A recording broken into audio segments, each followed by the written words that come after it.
Makin panas, tak ada kompromi. ABK tidur hanya 3 jam dan makan umpan ikan. Ini yang dilakukan Prabowo.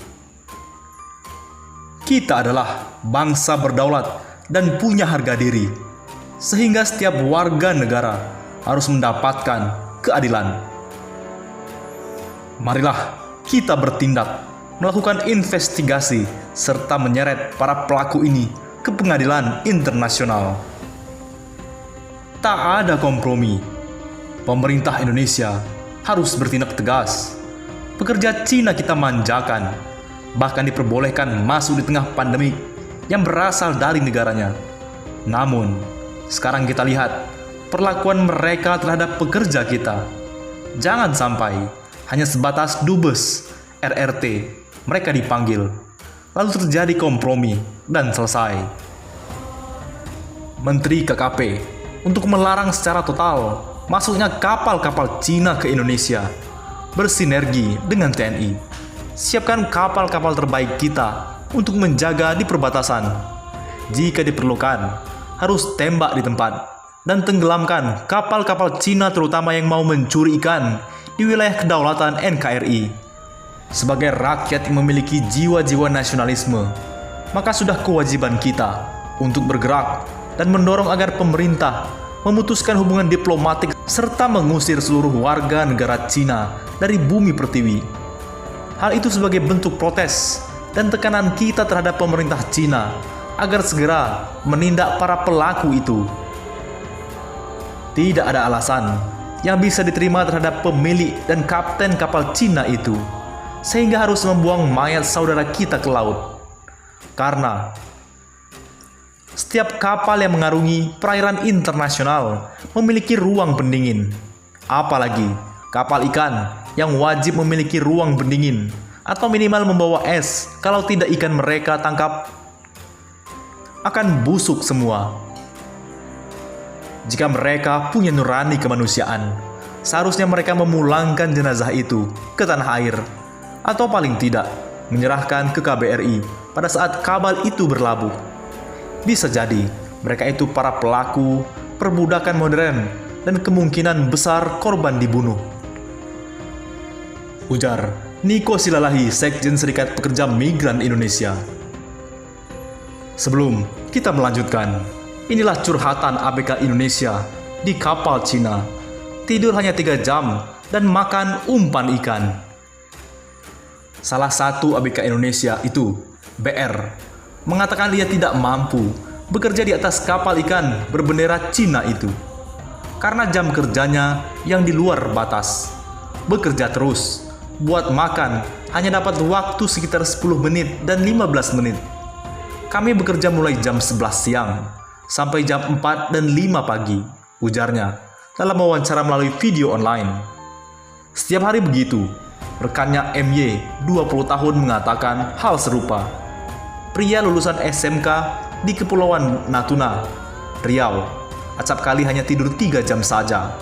Sisanya membanting tulang mencari ikan.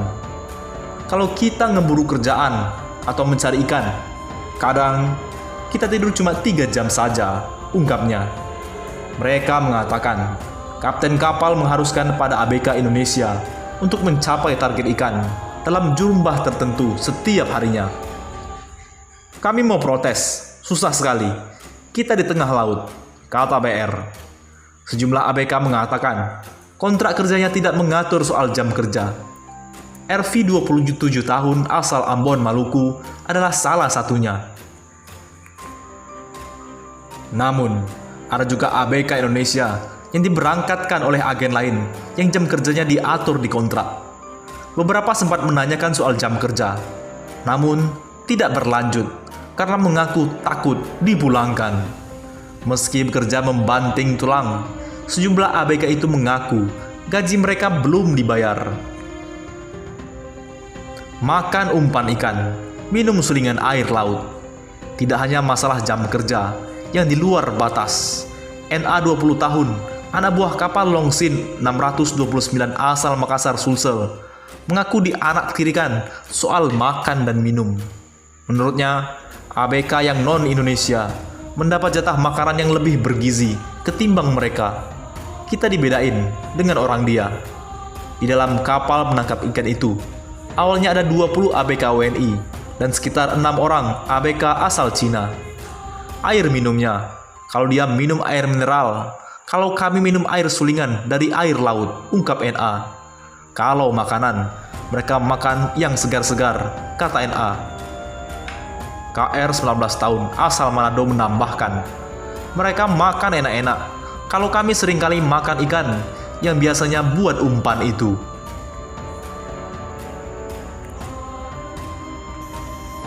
Lepaskan jenazah kawan kami.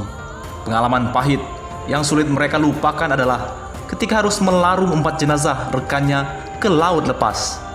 Upaya mereka agar jenazah disimpan di ruangan berpendingin dan kelak dikubur secara layak di daratan ditolak kapten kapal. Mereka berulang-ulang meminta kepada kapten kapal agar jenazah rekannya dikubur saat kapal berlabuh. Kami sudah ngotot, tapi kami tidak bisa memaksa. Wewenang dari dia, kapten kapal semua, kata NA. Mereka beralasan kalau mayat dibawa ke daratan, semua negara akan menolaknya. NA menirukan jawaban kapten kapal. Dihadapkan kenyataan pahit seperti itu, NA dan rekan-rekannya yang beragama Islam akhirnya hanya bisa memandikan dan mensolati jenazah rekan-rekannya. Kami mandikan, solati, dan baru dibuang, ungkapnya. MY mengatakan hal itu melanggar kontrak ABK karena di perjanjian awal jenazah ABK harus dipulangkan. Ini permintaan mereka pada Prabowo. Baik RV, BR maupun KR sepakat bahwa pemerintah Indonesia harus melakukan gugatan hukum kepada pemilik kapal asing agar kejadian ini tidak terulang lagi. Prabowo melalui KBRI desak dua pihak bertanggung jawab terkait nasib ABK WNI di kapal ikan Cina. Jika tidak, Duta Besar Indonesia untuk Korea Selatan, Umar Hadi, mengungkapkan sudah mendesak dua pihak bertanggung jawab terkait kasus dugaan eksploitasi anak buah kapal atau ABK warga Indonesia di kapal berbendera Cina itu. Hal tersebut disampaikan dalam video yang diunggah oleh Kompas TV. Umar Hadi menyebutkan, kasus seperti ini selalu mendapatkan perhatian dari kedutaan besar Republik Indonesia dimanapun. Terlebih soal nasib WNI yang menjadi ABK di kapal-kapal penangkap ikan dalam jumlah besar. Karena ketika melaut pasti membutuhkan waktu hingga hitungan bulan. Jadi sebetulnya tentu ini menjadi keprihatinan kita semua, tutur Umar Hadi. Bagaimana nasib para pekerja kita yang bekerja di kapal-kapal ikan, terutama yang besar? Karena kalau melaut kita butuh berbulan-bulan, ucapnya. Untuk menyelesaikan kasus ini, Umar Hadi menuturkan sudah melakukan beberapa tindakan. Dalam kasus dugaan eksploitasi ABK WNI juga melibatkan KBRI yang berada di Beijing, Cina, di mana sesuai dengan kepemilikan kapal yang mempekerjakan para ABK WNI. Umar Hadi menjelaskan, dalam kasus tersebut tidak hanya melibatkan satu kapal berbendera Cina saja. Ternyata terdapat 3 kapal yang terseret dalam kasus pelarungan jenazah ABK WNI di lautan. Ketiga kapal itu disebutkan berasal dari perusahaan yang sama asal Cina. Sudah banyak langkah-langkah yang kita lakukan untuk kasus ini, terang Umar Hadi, di KBRI Beijing, karena ini melibatkan beberapa kapal, bukan cuma 1, ada 3. Tapi perusahaan sama dari Tiongkok, tambahnya. Umar Hadi menyampaikan, pihak KBRI Beijing sudah melayangkan surat untuk pemerintah Cina. Pemerintah Cina diminta untuk ikut bertindak pada perusahaan kapal ikan tersebut. Pihak Indonesia bersama dengan Menteri Luar Negeri Retno Marsudi mendesak Cina untuk turun tangan dan meminta perusahaan kapal ikan untuk bertanggung jawab atas tindakan mereka. Ini KBRI Beijing sudah menyuruti mereka, sudah mendesak RRC untuk juga ikut mendesak perusahaan ini, jelas Umar Hadi. Kita terus mendesak pemerintah RRC membantu mendesak perusahaan untuk bertanggung jawab. Bagaimana menurut pendapat Anda?